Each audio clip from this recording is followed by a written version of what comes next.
বাংলাদেশে গতকাল একটি নাটক হলো। ওই নাটকে নায়ককে পুলিশ বেদম পিটানোর পর তিনি আহত হলেন, নিহত হওয়ার কাছাকাছি গেলেন, কিন্তু নিহত হলেন না। এটা অনেকটা নাটকের মতো। কেন নাটক বলছি দেখেন, এর আগে মব কালচার সৃষ্টি যারা করেছে তাদের কাউরে কিন্তু পুলিশ পিটায়নি। মব কালচারে পুরো দেশটি ধ্বংসের দ্বার প্রান্তে। বাংলাদেশের এখনের অবস্থান যদি আপনি আন্তর্জাতিকভাবে পর্যালোচনা করে দেখেন, সোমালিয়া, ইউগান্ডা, তানজানিয়া, ওই রকম রাষ্ট্রের যে ল অ্যান্ড অর্ডার যে মানদণ্ডে আছে, বাংলাদেশের ল অ্যান্ড অর্ডার তার চেয়ে নিচে চলে গেছে। কারণ এখানে আপনি দুষ্টকে দমন করা হয় না, সৃষ্টকে লালন করা হয় না। এখানে দুষ্টকে লালন করা হয় আর সৃষ্টকে জেলে পুরে দেওয়া হয়। আপনি যদি দেখেন যে দুদিন আগে যে ঘটনাটি ঘটল, দেশের প্রথিতযশা বুদ্ধিজীবী, দেশের খ্যাতিমান প্রফেসর, দেশের খ্যাতিমান সাংবাদিক, মুক্তিযোদ্ধা, তাদেরকে মব গিয়ে আক্রমণ করলো। আর পুলিশ বলল কেউ যদি মামলা না করে তাহলে সেটার বিচার করতে পারবে না, মানে পুলিশ কোনো মামলা নিতে পারবে না। আর তাদের বিরুদ্ধে, প্রতিষ্ঠিত এইসব মানুষের বিরুদ্ধে পুলিশ নিজেই বাদী হয়ে মামলা করলো। এই যে বুদ্ধিভিত্তিক বেশ্যাভিত্তি একটা দেশে সৃষ্টি হয়েছে, তার সূত্রপাত করেছিল এই নুরা পাগলা।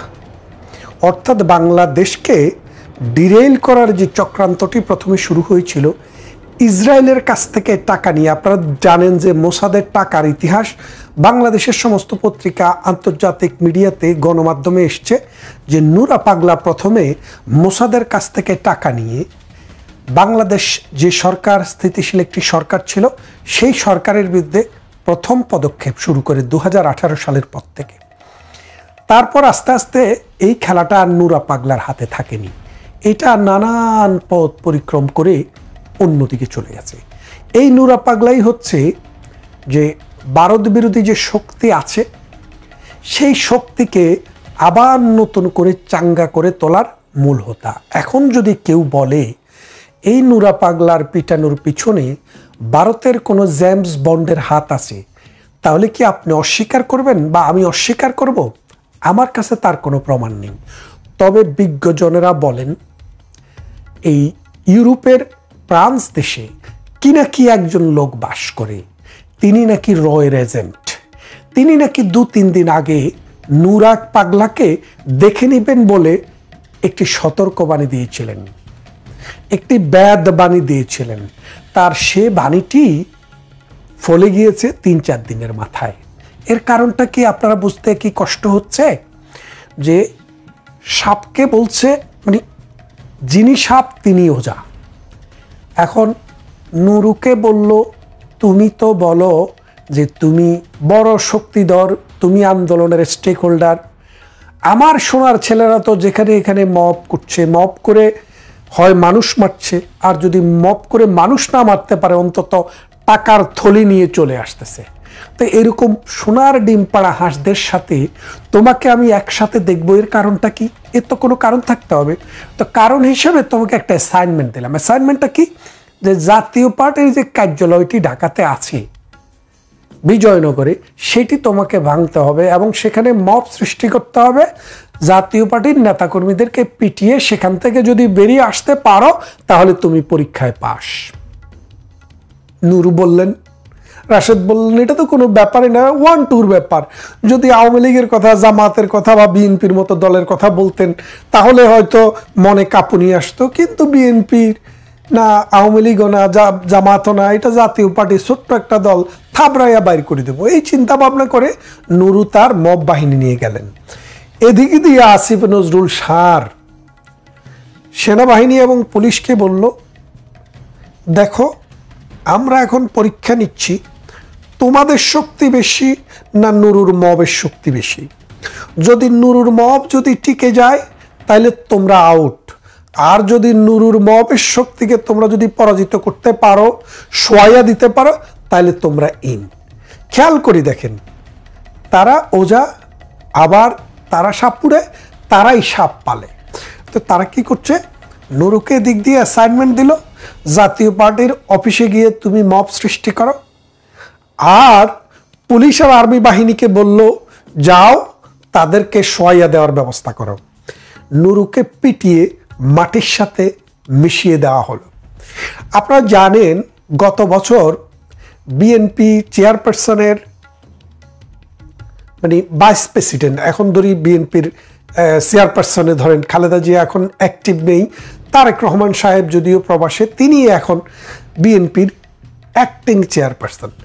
তো তিনি বলেছিলেন যে 10 মিনা অঞ্চল, যেটা বরিশালের, যেখান থেকে গোলাম মাওলা রনিকে বিএনপি আগের বার নমিনেশন দিয়েছিল, সেখান থেকে বিএনপির নেতা নেত্রীদেরকে বলে দেওয়া হয়েছে ওখান থেকে নুরুকে কাজ করার সুযোগ দেওয়ার জন্য। অর্থাৎ নুরু বিএনপির একটি বি টিম হিসেবে কাজ করছিল, কারণ ওই সিগন্যাল থেকে আমরা বুঝেছিলাম। তখন এখন নুরুকে দিয়ে হয়তো বিএনপি তার পারপাস সার্ভ করাবে, এরকম একটা ধারণা এনসিপি এবং জামাতের মধ্যে ছিল। তো এখন সরকার যেটা আছে এটা মূলত এনসিপি এবং জামাতের সরকার। বিএনপির কিন্তু সেরকম শক্ত কোনো অবস্থান নেই। বিএনপিকে ভালোবাসে 2-4 জন লোক আছে, কিন্তু তারাও খুদকুড়ার লোভে তারাও কিন্তু তাদের প্রভু বিএনপির নাম ভুলে গেছে। তো নুরু এই পারপাসটা সার্ভ করছিল। এখন নুরুকে যদি পিটিয়ে দেওয়া না যায় তাহলে এনসিপি এবং জামাতের শ্রেষ্ঠত্ব কিভাবে প্রমাণ হবে? তারেক রহমানকে তো একটা ভয় দেখাতে হবে যে তোমার যে এজেন্ট তাকে পিটাইয়া আমরা তোমাকে মেসেজ দিলাম, তুমি যদি 800 তোমাকেও কিন্তু এভাবে পিটানো হবে। সেই জন্য নুরুকে পিটানোটা নানান দিক থেকে প্রয়োজন তাদের ছিল। কাদের? এই বর্তমানে যে অবৈধ ইউনূস সরকার আছে তাদের। নুরুকে পিটানোর জন্য 1 নম্বর হচ্ছে কিনাকি যারা আছে, কিনাকিরা ভারতের যে আছে, রয়ের এজেন্ট, এই রয়ের মাধ্যমে কে জানি কোনো জেমস বন্ড পাঠিয়ে দেওয়া হয়েছিল কিনা এই নুরুকে পিটানোর বাহিনীর সাথে, হতেও পারে। এই কিনাকির একটা মিশন। দ্বিতীয় হচ্ছে জামাত এবং এনসিপি, আসিফ নজরুল এবং ইউনূস গং চিন্তা করেছেন যে বিএনপি যদি মাঠে চলে আসে, তারেক জিয়া যদি মাঠে চলে আসে, সে যদি নেতৃত্ব দিয়ে পুরা বাংলাদেশে বিএনপিকে চাঙ্গা করে দিতে পারে, তাইলে তার যে মব বাহিনী এনসিপি, তার যে বাটপার সিটিং বাহিনী, এই যে হাসনাত, তারপরে সার্জিস, তারপরে ওই যে নোয়াখালীর দিনে দিনে বিল্ডিং তৈরিগুলো তুলে ফেলছে যে ওটা, হান্নান মাসুদ, এই যে মব বাহিনী, এই মব বাহিনীর তো বেল শেষ। কারণ তাদের কথায় তখন আর পাবলিক মোবিলাইজ করবে না। সামনে নির্বাচন, বিএনপি যদি ক্ষমতায় আসে তাহলে তুলাধুলা করে ফেলবে। সেই জন্য চাচ্ছে যে বিএনপির নেতা জানে বাংলাদেশে আসতে না পারে। এই জন্য তার যে এজেন্ট, তারেক জিয়ার এজেন্ট হলো কিন্তু নুরু। নুরুকে পিটাইয়া তারেক জিয়াকে দেখাই দিল তুমি কি, তোমার এজেন্টকে মাটিতে শোয়া দিছি। দেখেন একসাথে কয়টা কাহিনী এখানে। তার মানে হচ্ছে নুরু খরচ হয়ে যাওয়া বা নুরুকে মেরে ফেলা, এটা কিন্তু বর্তমান সরকারের একটা মাস্টার প্ল্যান। আপনি জানেন যে যুদ্ধে সেনাবাহিনীর যদি কোনো সোলজার আহত হয় সিরিয়াসলি, তাকে পিছনে পেলে যায় না, তাকে গুলি করে শ্যুট করা হয়। এখন নুরু হচ্ছে আহত সৈনিক, ওই যুদ্ধের আহত সৈনিক, তাকে তার সাথে যারা আছে তারা গুলি করে মেরে ফেলবে। নুরুকে দিয়ে শুরু, কোথায় গিয়ে